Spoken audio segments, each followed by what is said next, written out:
Action 9 news में आपका बहुत बहुत स्वागत है। मैं हूं आपके साथ अबरारुल हक रहमानी। आज़म खान को लेकर आज के इस ख़ास प्रोग्राम में चर्चा करेंगे और दरअसल समझेंगे कि आज़म खान को लेकर लगातार इस बात को लेकर के काफ़ी ज़्यादा चिंताएं बढ़ रही है कि राजनीतिक रूप से अगर देखा जाए तो उनका कद क्या सिमटता चला जा रहा है। दरअसल लोकसभा चुनाव की अगर बात करें तो उस समय भी रामपुर लोकसभा सीट समाजवादी पार्टी ने खो दिया और फिर उसके बाद विधानसभा के जो उपचुनाव हुए उसमें भी समाजवादी पार्टी को जीत नहीं मिली। हालांकि आज़म खान के द्वारा लगातार ये कोशिश की गई किसी भी तरीके से उस सीट को जीता जा सके। फिलहाल इस समय आज़म खान को लेकर के जो स्थिति पैदा हो रही है वो जाहिर सी बात है कि समाजवादी पार्टी के लिए उतनी ज़्यादा परेशान करने वाली नहीं है, लेकिन ये बात तय है कि अखिलेश यादव को जिस तरीके से अल्पसंख्यक समुदाय के उन वोटों पर भरोसा है कि उनके पक्ष में पड़ेंगे, तो आज़म खान का इस तरीके से लगातार नज़रअंदाज किया जाना समाजवादी पार्टी के द्वारा दरअसल ये बतलाता है कि अखिलेश यादव भी कहीं ना कहीं हाथ अपना पल्ला झाड़ते हुए नजर आ रहे हैं, क्योंकि बीते कई सालों में आप देख सकते हैं कि आज़म खान कई मरतबा जेल गए हैं और कई तरीके के मुकदमे उनके ऊपर दर्ज किए गए। उनके द्वारा जो यूनिवर्सिटी बनाई गई थी जॉर्ज यूनिवर्सिटी, उसको भी लेकर के सरकार का कई तरीके का पक्ष है, कई मामलों को लेकर के लगातार उनके ऊपर केस चल रहे हैं और ऐसे में कहा जा रहा है कि जो वो अकेले और तने तनहा पड़े हुए हैं उसके पीछे एक बड़ा कारण ये है कि उनकी जो राजनीतिक साख थी वो पूरी तरीके से ख़त्म हो गई है। जनता उनके साथ खड़ी नज़र नहीं आती है। ऐसे में परिवार के कई लोगों को भी उस पूरे मामले में घसीटने की कोशिश की जा रही है, कई तरीके के इल्ज़ाम लगाए जा रहे हैं। इन्हीं तमाम मामलों पर जो है न्यूज़ रूम में सहयोगियों से बात करेंगे और दरअसल समझेंगे कि आज़म खान का सियासी भविष्य क्या हो सकता है। वो क्या आने वाले समय में फिर से एक बार राजनीति में वापसी कर सकते हैं और वापसी करेंगे तो क्या वो खोए हुए अपने उस वक़ार को फिर से बहाल कर पाएंगे? ये कई अहम सवाल है। दरअसल इस पर बात करते हैं और समझते हैं कि इस पूरे मुद्दे पर सहयोगी जो है उनकी क्या राय है और किस तरीके से वो अपना पक्ष रखेंगे और साथ ही इससे अखिलेश यादव को राजनीतिक रूप से कितना ज़्यादा नुकसान और कितना ज़्यादा फ़ायदा होता हुआ नज़र आ सकता है। तो मेरे साथ प्रज्ञा मौजूद है, इनसे समझते हैं दरअसल इस पूरे मामले पर इनकी क्या राय है। अगर देखा जाए आज़म खान जिस तरीके से लगातार सियासत में अपने दबदबे को बनाए रखने वाले नेताओं में उनका शुमार किया जाता था, लेकिन अचानक से एक गिरावट देखने को मिली और उनकी अगर राजनीतिक रूप से देखा जाए तो भले ही उनकी अपनी पार्टी ने भी उनको कहीं ना कहीं दरकिनार किया, लेकिन जनता का भी साथ उन्हें नहीं मिल रहा है। तो क्या आज़म खान की फिर से एक बार वापसी, उसे आप कह सकते हैं कि दबदबे वाले नेता के तौर पर हम राजनीति में देख सकेंगे या समाजवादी पार्टी को उसका नुकसान सियासी तौर पर हो सकता है, क्योंकि उनके चेहरे पर जो है मुस्लिम समुदाय के बहुत सारे वोट समाजवादी पार्टी के पक्ष में पड़ते हैं। जी बिल्कुल, देखिए ये चीज़ तो हमने साफ तौर पर जब आजमगढ़ और रामपुर उपचुनाव जब हुए थे उस वक्त भी हमने देखा था कि किस तरह से जब आज़म खान और अखिलेश यादव अलग हुए और दोनों ही सीटें अखिलेश यादव के हाथों से चली गई। तो कहीं ना कहीं आज़म खान की अगर मैं बात करूं तो देखिए एक बार फिर से उनका जो राजनीतिक दबदबा है वो फिर से देखने को मिलेगा या नहीं, इस पर कुछ कहा नहीं जा सकता, क्योंकि खुद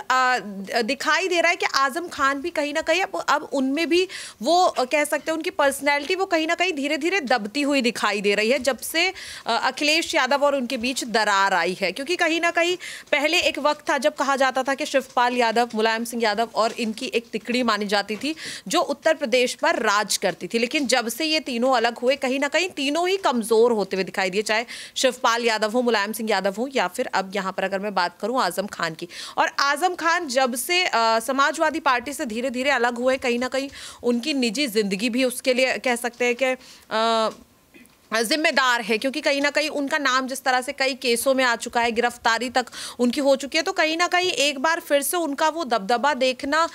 उतना लगता नहीं है आसान। लेकिन हाँ, अगर एक बार फिर से वो वैसी वापसी करते हैं तो कहीं ना कहीं समाजवादी पार्टी का काफ़ी ज़्यादा फायदा होगा अगर फिर से वो पार्टी में साथ आते हैं। बहुत बहुत शुक्रिया। तो ये कह सकते हैं कि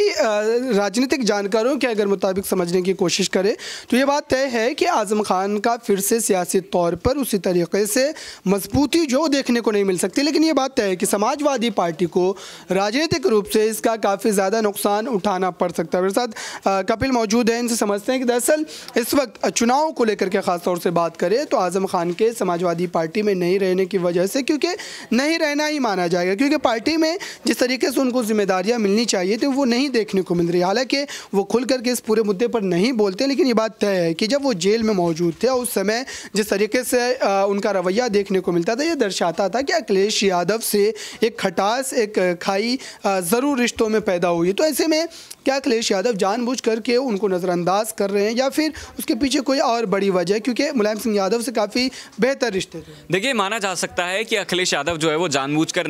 मतलब दरकिनार भी कर सकते हैं, क्योंकि अगर बात करी जाए जब उनकी विधायकी थी, उनका वोटिंग राइट जो है वो रद्द नहीं हुआ था, तब कहीं ना कहीं वो समाजवादी पार्टी के अहम पिलर माने जाते थे। लेकिन फिलहाल ना उनके पास विधायकी है, ना उनका वोटिंग राइट है। चलिए, वोटिंग राइट का इतना बड़ा मुद्दा नहीं है, लेकिन जिस तरीके से मुस्लिम वोट बैंक वो एक वक्त पर संभालते हुए नजर आते थे और समाजवादी पार्टी काफ़ी मजबूत थी। फिलहाल की अगर बात करी जाए, जो बीते विधानसभा चुनाव में हमने हाल देखा, अखिलेश यादव ने अपने दम पर कहीं ना कहीं 111 सीटों पर जीत हासिल की। हालांकि उसमें गठबंधन था, वो 125 लेकर आया। लेकिन आजम खान पर अगर हम बात करें तो जिस तरीके से एक के बाद एक केस दर्ज किए जा रहे हैं,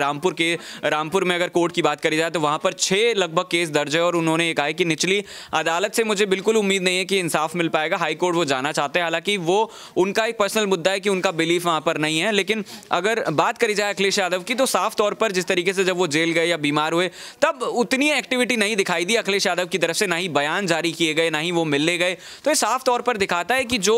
नज़दीकियां पहले रही हैं, फिलहाल वो नज़र नहीं आ रही हैं। बिल्कुल इस तरीके के हालात पैदा हो रहे हैं। लेकिन इस समय आप देखिए कि नगर निकाय चुनाव को लेकर के ख़ास तौर से माना जा रहा है कि जो मैनपुरी लोकसभा उपचुनाव हुए तो उसमें जो जीत मिली अखिलेश यादव को, उससे उनके हौसले काफ़ी ज़्यादा बुलंद नजर आते हैं। लेकिन नगर निकाय चुनाव के नज़रिए से अगर देखा जाए तो उसमें समाजवादी पार्टी कितनी ज़्यादा मजबूत नजर आती है और क्या बीजेपी को नगर निकाय चुनाव में हरा पाने में इस वक्त समाजवादी पार्टी सक्षम नजर आ रही है? देखिए, सक्षम बिल्कुल नजर आ रही है, क्योंकि अगर बीते वक्त की बात करी जाए विधानसभा चुनाव में जब अकेले नजर आए थे अखिलेश यादव, तब शिवपाल यादव ने बयान भी दिया था कि अगर पहले मुझे बुला लिया जाता, इस तरीके के जो मनमुटाव हैं वो दूर हो जाते, तो कहीं ना कहीं मैं अखिलेश यादव को मुख्यमंत्री बना सकता था। और अगर आज की तारीख की बात करी जाए निकाय चुनाव में, हालांकि जो तारीखों का ऐलान है वो नहीं हुआ है और कहा जा रहा है कि अप्रैल मई के बाद कभी भी किसी भी वक्त हो सकते हैं। तो इन चुनावों में कहीं ना कहीं अखिलेश यादव बेहतर करते हुए नजर आ सकते हैं, क्योंकि शिवपाल का साथ है। मैनपुरी उपचुनाव हालांकि बहुत अच्छे तरीके से जीता, लेकिन वो बीते वक्त की बात हो गई। चुनाव जीत लिया, अब वो बात निकल चुकी है। लेकिन आने वाले चुनाव को लेकर जिस तरीके से तैयारियां की जा रही हैं, अगर पूरा परिवार देखा जाए तो वो एक साथ है, चाहे वो अक्षय हो, चाहे वो और जो है वो तमाम यादव परिवार के बच्चे हों, वो भी आगे अब आ चुके हैं। फिरोजाबाद, मैनपुरी, इटावा, कन्नौज, हर जगह के जो है वो लगातार दौरे करते हुए नजर आ रहे हैं। तो ये साफ तौर पर नजर आ रहा है कि अब जमीन पर उतर चुकी है समाजवादी पार्टी और टक्कर पूरी देगी। जीत हासिल कर पाएगी या फिर किस तरीके से जीत हासिल करेगी, वो वक्त और वोटर्स। एक आखिरी सवाल ये रहेगा आजम खान के परिवार से जुड़ा हुआ। दरअसल अब्दुल्ला आजम वो भी राजनीति में काफ़ी ज़्यादा सक्रिय हैं, लेकिन उनके ऊपर भी उसी तरीके के जो है आरोप लग रहे हैं। उनके बर्थ सर्टिफिकेट को लेकर के लगातार कई मामले चल रहे हैं और ऐसे में कहा यह जा रहा है कि उनके भी राजनीतिक करियर को समाप्त करने की कोशिश की जा रही है। भले ही अब कह सकते हैं कि उस मामले में उनको थोड़ी राहत ज़रूर मिली है, लेकिन अब्दुल्ला आजम के राजनीतिक भविष्य की बात की जाए तो क्या उस तरीके से उज्ज्वल हो पाएगी या फिर उनको भी दबाया जा रहा है? देखिए, फिलहाल बड़ा मुश्किल नजर आ रहा है, क्योंकि जिस तरीके से लगातार कोर्ट में केसें, हालांकि आरोप प्रत्यारोप का दौर चल रहा है और इस तरह के कयास भी लगाए जा सकते हैं, लेकिन अगर बात करी जाए तो अंतिम तौर पर कोर्ट डिसाइड करेगी कि क्या सही है क्या नहीं है। लेकिन अगर कयासों के आधार पर बात करी जाए या फिर और तमाम आरोप प्रत्यारोप के बीच जो बात चल रही है उसकी बात करी जाए, तो ऐसा संभव होता हुआ नजर आ रहा है, क्योंकि अगर कोर्ट की तलवार जो है वो लटक जाती है अब्दुल्ला आजम पर, तो कहीं ना कहीं मुश्किलें जो है वो होती हुई नजर आएंगी। बिल्कुल, तो ये थी कुल जानकारी कि आजम खान को कहीं ना कहीं योगी आदित्यनाथ की सरकार के आने के बाद उत्तर प्रदेश में लगातार मुकदमों के बोझ के तले दबाने की कोशिश की जा रही है, क्योंकि राजनीतिक असर रसूख उनका जिस तरीके से था उससे कहीं ना कहीं भारतीय जनता पार्टी काफ़ी ज़्यादा बौखलाती थी। और जबकि अब सत्ता का परिवर्तन हो चुका है तो कहीं ना कहीं राजनीतिक द्वेष का ही इसमें एंगल बताया जाता है। और खुद आजम खान ने इस पूरे मुद्दे को लेकर कई बार जो है अपने गुस्से का इजहार भी किया है। भारतीय जनता पार्टी पर कई तरीके के आरोप भी लगाए गए हैं। इस खास रिपोर्ट में बस इतना ही। देखते रहिए ताज़ा तरीन खबरों के लिए नेक्स्ट 9 न्यूज़ को। धन्यवाद।